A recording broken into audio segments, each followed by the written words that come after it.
So here I am again with another Twitter analysis, and today is going to be one on a post that I made. So it is currently November 20th, 2020, Friday, November 20th.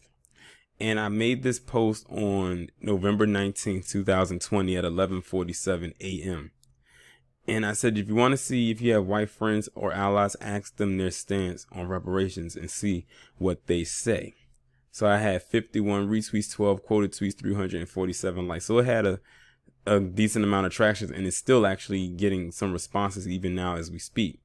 So I had, of course, mostly many people who responded to this and everything like that. And of course, when you retweet things onto timelines and they get shared, they get seen by various eyes, even by people that may not even follow you.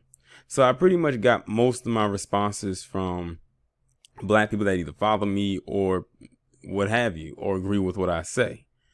And then I ended up scrolling down into the responses of everything, and I ended up coming across a post from a PC man who I do not know. This person right here, whose name is Brandon Moore, or Moore_Brandon23, who made this response 4 hours ago. Now, mind you, this is so it's currently 12:54 a.m. of me recording this video, so it was around 7 or around that time when he made the comment. He says, "I don't believe people who have never owned slaves should have to pay people who have never been slaves. I believe everyone should work together to remove any barriers in anyone's path to success. But to pretend handing money to people helps them long term is naive." He stepped into the hornet's nest with that one. Let's break this down right quick, because this is a response we typically hear from PC when reparations comes up.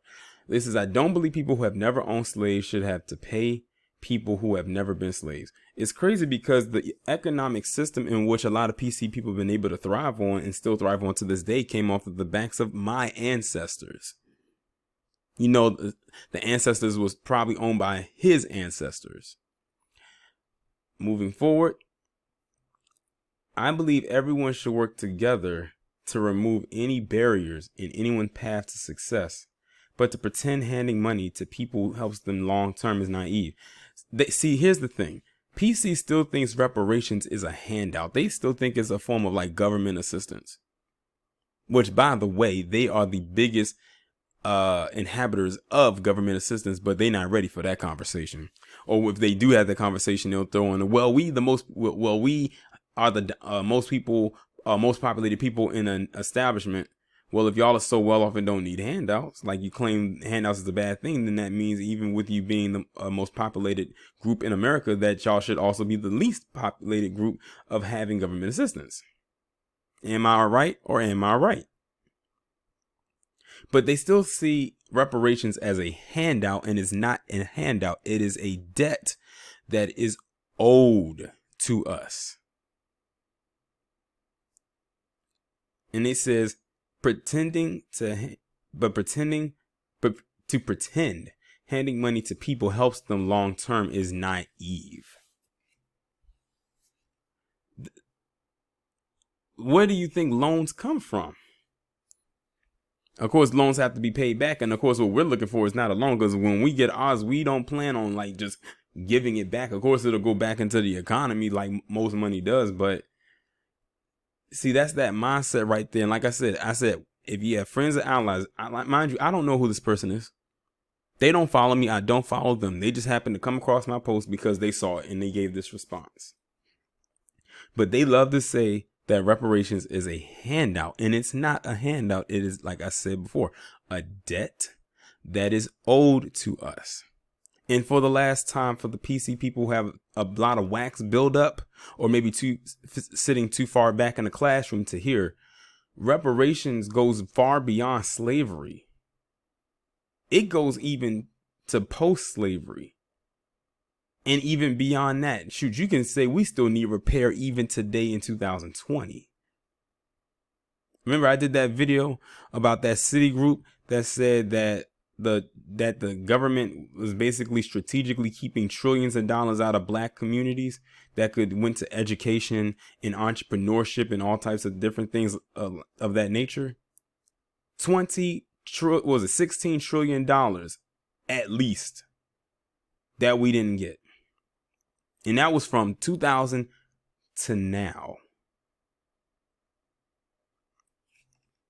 But see, they don't want to have that conversation either. See, like I said, reparations is more than just chattel slavery. It's post-slavery. It's Reconstruction. It's during the Civil Rights Movement. It's Jim Crow. It's the the crack epidemic. Police brutality, redlining. You can throw in that crime bill, stop and frisk. Anything that literally screwed us over. Black Wall Street. All of that is included.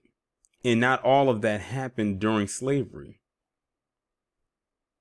It's just that slavery is where it began, but that's not where it ended. And that's what they don't get. And he just proved my point. And he's not an ally or a friend, because like I said, I don't know this person. But let's see what the responses say. So this person says, when the Japanese received reparations, I'm sure your family didn't turn them either. But they paid, and all U.S. citizens paid. They said, I think you're equating things that have been done with things I agree with. Paying people who were actively wrong on or their direct children is a different story than paying people who have every avenue to succeed and have had that for at least 2 generations. So basically this goes back to this is their whole argument. So since we are so far, and we'll just stick with the slavery because that's all they stick to with this when it comes to this. Since we are so far removed from slavery, chattel slavery at least, we shouldn't, the descendants of slaves, which would be us, should not be entitled to anything. Remember who got paid when slavery was over. It wasn't the slaves. It was the masters, because they lost quote unquote workers or laborers. Free labor is what they lost. So they compensated them for loss of free labor, and the slaves, they just had to go find somewhere to live along the land that wasn't a part of the plantation and build for themselves, and started to do so. But then who came in and destroyed all of it out of jealousy and hate? See, the thing is, they didn't want us to do for self. They wanted us always to rely on them. They hate when we are independent and self-reliant. But then they'll be the same ones that tell us to pull ourselves up by our bootstraps. Like, how does that work? See what else they talking about under here. It says, is everyone included on the gravy train of reparations who had ancestors who were persecuted unfairly, imprisoned unjustly, and were denied basic civil rights? What would the reparations be for the descendant of a slave? So this person is just trying to ask what will be compensated with. We've already had this discussion, but many don't listen to us. I bet you if it came out of the mouth of Jane Elliott or Tim Wise, they would listen. But then again, they don't like them either. This says, which other group was enslaved here? And before we can work out the how, we need to work out the why, which is a good response to that. Especially that second part. Instead of the work out the how, we need to work out the why. Why are we being compensated? We've already, like I said, we've already had that conversation, but they allow it to go in one ear and out the other. That's why we are done. That's why we don't like having this conversation right now as it stands. Let's see what else they talking about. Let's see. This person says, I never harmed Native Americans, but my taxes goes to them. Holocaust descendants, etc. No problem there. It's just a problem when blacks get anything. They said, no, I also don't believe in paying families of Holocaust survivors or Native Americans. So, but we do. And still have and still are. For something that didn't even happen here, by the way. And I'm talking about with the Holocaust. That happened in Germany. Let's see what else they're talking about here. Okay, this person says, do blacks today still feel the effects of slavery? Now, they're just asking this person that question to see what they want to say. They said, the argument you were trying to make is that of a generational wealth argument. I didn't have generational wealth. When my mom dies, I will not inherit money. I will likely have to pay for her funeral out of pocket. I grew up in a 90+% black neighborhood, same circumstances. So, but what does that have to do with the question? that this black man asks, do blacks today still feel the effects of slavery? And he came in talking about generational wealth and his mom dying and not inheriting any money and him growing up around black people. See, this is what I'm talking about. This is exactly why I made this post. Some people was asking me, why would I ask this question? This is why. The fact that this guy said that he grew up in a 90% plus black neighborhood lets you know he's probably a white liberal. Most white liberals will tell you that they grew up around black people, or that they slept with a black person, or they have quote unquote mixed or biracial children. They will tell you that, but they'll come back and tell you this, what you see on your screen. This is why you question it. That's why I made that post. Look at who it drew out. So to the people who asked me why I wrote that, there you go. Because you have to know who your enemy is at all times. Now, he could have easily kept this to himself, but he drew his own self out. And then when people started asking more questions, he drew himself out even more. Like, what the hell does his response here have to do with the question this person asked about blacks still feeling the effects of slavery today, and him talking about generational wealth, his mother, and him growing up around a lot of black people? What did that have to do with the question? Okay, so you grew up around black people. So what? So did a lot of other white, Asian, Hispanic, and other people. So what? You don't have generational wealth. A lot of people don't have generational wealth. So, what else did he say about his mother dying? People die every day. But that's still not answering the question. What he did was your common deflection. Let's see what this reply says. He says, no, not the same circumstances. You also look at sociology, anthropology, and psychology, and you aren't marked in society. Exactly. Just because you grew up around black people doesn't mean you're going to face the same things we do. He says, psychology ties into how you were raised, not how much money you have while being raised. He says, so slavery, Jim Crow, redlining, ongoing educational disparities, discrimination in housing and lending haven't affected blacks today at all. He comes back and says, I'd love to discuss it more in a video call. I think there are clearly walls that have been placed in the past that have been addressed and clearly deemed wrong. I do not think they affect any black person today. And he put today in all caps. And then he asked to put it in a video call. Dude, you already been exposed. We see what time you on. No need to do a video call.